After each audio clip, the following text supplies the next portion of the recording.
बच्चों,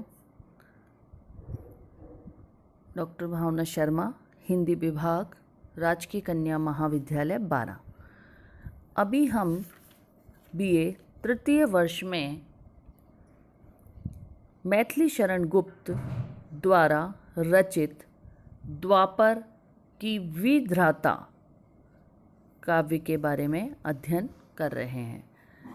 इससे पूर्व हमने पिछले व्याख्यान में द्वापर के प्रथम, द्वितीय और तृतीय 3 पदों का अध्ययन किया था। आज हम चतुर्थ पद का अध्ययन करेंगे। चतुर्थ पद इस प्रकार है: हम तुम पति पत्नी थे दोनों, दीक्षित इस अंबर में, पर मेरा पत्नित्व मिटाया किसने यह पल भर में। मुट्ठी भर भी जो न दे सके, दासी थी मैं आह, यज्ञ भंग हो गया तुम्हारा, मेरा सब कुछ स्वाहा। इस पद में जो कठिन शब्द हैं, दीक्षित, दीक्षित माने संस्कारित, यानी कि जिसे दीक्षा दी जाती है संस्कारों की, विवाह द्वारा दीक्षित। अध्वर, अध्वर माने यज्ञ। इस प्रसंग में, यह प्रसंग जैसा कि मैंने पूर्व में बताया, मैथिली शरण गुप्त द्वारा रचित द्वापर खंड काव्य से उद्धृत है। इसमें नारी अपने पति अर्थात पुरुष को लक्ष्य करके कहती है कि पत्नी के साथ बुरा व्यवहार करना तथा उसे अबला मानकर सताने का परिणाम अच्छा नहीं होता।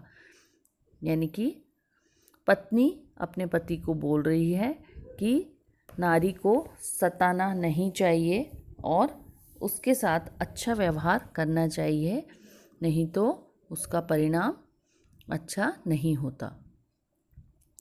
हम तुम पति पत्नी थे दोनों, दीक्षित इस अध्वर में।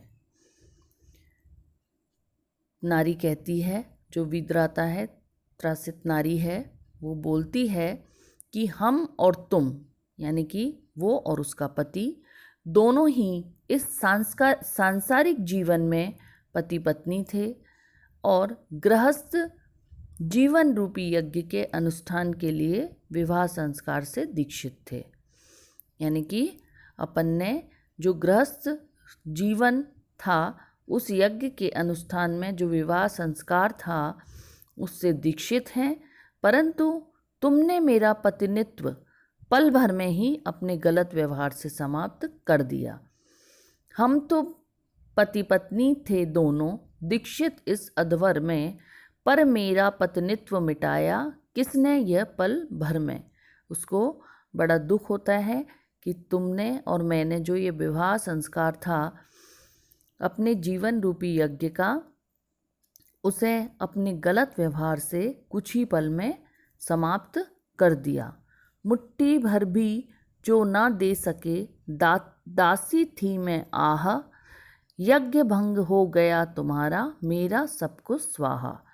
तुमने मुझे अपनी दासी समझा, अर्थात तुमने मुझे पत्नी नहीं समझा, अपना जीवन साथी नहीं समझा, तुमने मुझे अपनी दासी समझा और अपनी इच्छा के अनुसार, जैसा कि आपका मन किया या जैसी आपकी इच्छा हुई, उसे मुट्ठी भर अनाज आज तक भी किसी को नहीं देने दिया, या जो आप जिसे अपनी दासी समझते हो उसे मुट्ठी भर भी अनाज किसी को देने की अनुमति या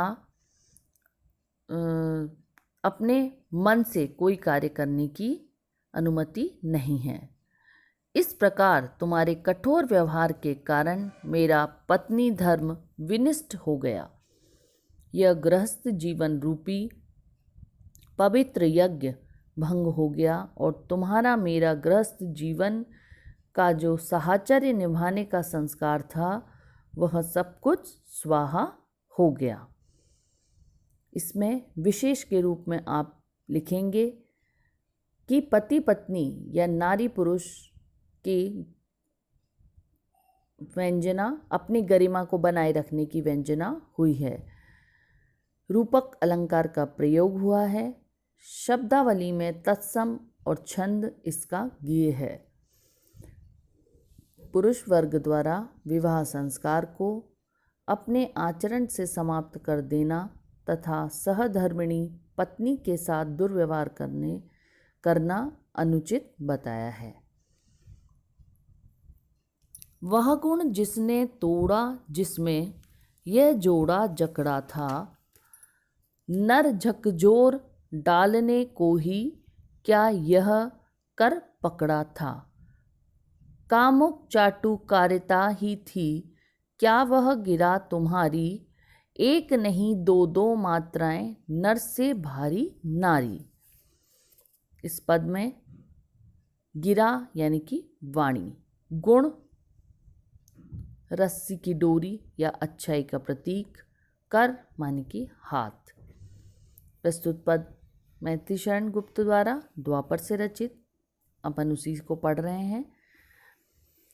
इसमें जो विधाता स्त्री है उसका कथन पति के दुर्व्यवहार को लक्ष्य बनाकर वह विरोध करती हुई कहती है कि तुम्हारे साथ मेरा विवाह संस्कार होने का जो पति पत्नी संबंध स्थापित हुआ है, जो सूत्र हम दोनों को जोड़े हुए है, उसे किसने तोड़ा। वह अपने पति से प्रश्न करती है कि जो ये अपने दोनों के आपस का जोड़ने वाला सूत्र है उसे किसने तोड़ा है। भाव यह है कि वह इस संबंध रूपी रस्सी को तुमने ही तोड़ा है। क्या इस दाम्पत्य संबंध को झंझोड़ डालने का ही तुम्हारा, इस दाम्पत्य जीवन को झंझोड़ डालने के लिए ही मैंने तुम्हारा हाथ पकड़ा था। मुझे पत्नी के रूप में आपने अपनाया था। क्या आपने इसीलिए मुझे पत्नी बनाया था कि आप इस संबंध को इतने आसानी से तोड़ दें। उस समय तुम जितनी मीठी मधुर बातें करते थे, जो चापलूसी या चाटुकारिता की बातें थीं, वह केवल तुम्हारी अपने मन की पूर्ति के लिए करते थे। तुम यह भूल रहे हो नर से नारी बड़ी है। वह याद दिला रही है, अपने पति से बोलती है, कहती है तुम इस बात को भूल रहे हो कि नर से हमेशा नारी भारी रही है, क्योंकि नर शब्द में आ और ई जुड़ने पर ही नारी बनता है। इस कारण नर की अपेक्षा नारी सदा ही अधिक गरिमाशाली रहती है। इसमें विशेष के रूप में समाज में नारी को केवल काम वासना की पूर्ति का साधन मानना और जरा सी बात पर दाम्पत्य संबंध को तोड़ देना अनुचित बताया है। अनुप्रास अलंकार और आक्षेप अलंकार का प्रयोग हुआ है। कवि ने नर की अपेक्षा नारी को अधिक गौरवशाली बताया है। जैसा कि मैंने विशेष में आपको इससे पूर्व अर्थ में व्याख्या में आपको बताया कि नर में आ और ई मिलने पर बनती है नारी। आह यत्र नर्यन्ते नर्यस्तु वाक्य की पूर्ण सत्यता पाकर क्यों ना रमते अमर तुम्हारे इस अध्वर में आकर। हाँ अबला आ अरि अनादर अविश्वास की मारी, मर तो सकती है अभागिनी कर न सके कुछ नारी। आह यत्र नार्यस्तु वाक्य को पूर्ण सत्यता पाकर, इसमें मैथिली शरण गुप्त जी ने विधाता का कथन है कि भारतीय नारी धर्मशास्त्र एवं संस्कृति का उल्लेख करवाकर नारी की व्यवस्था को नितांत और शोचनीय बताया है।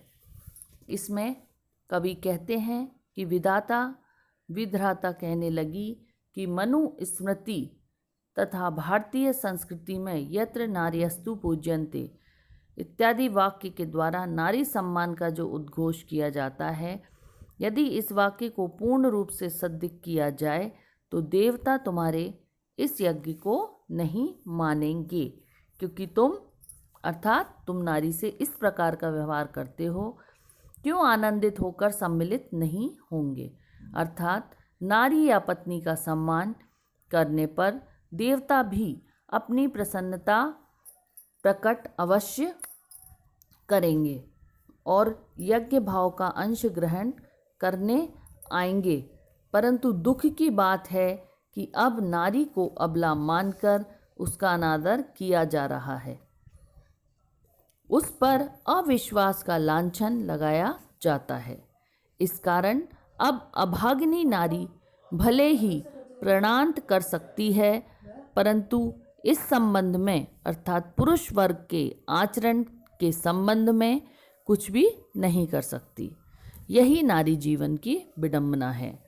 अर्थात नारी ने अपने आप को अबला बताकर यह पुरुष से कहना चाहा कि मैं अभागिनी हूँ और मैं आपका विरोध नहीं कर सकती।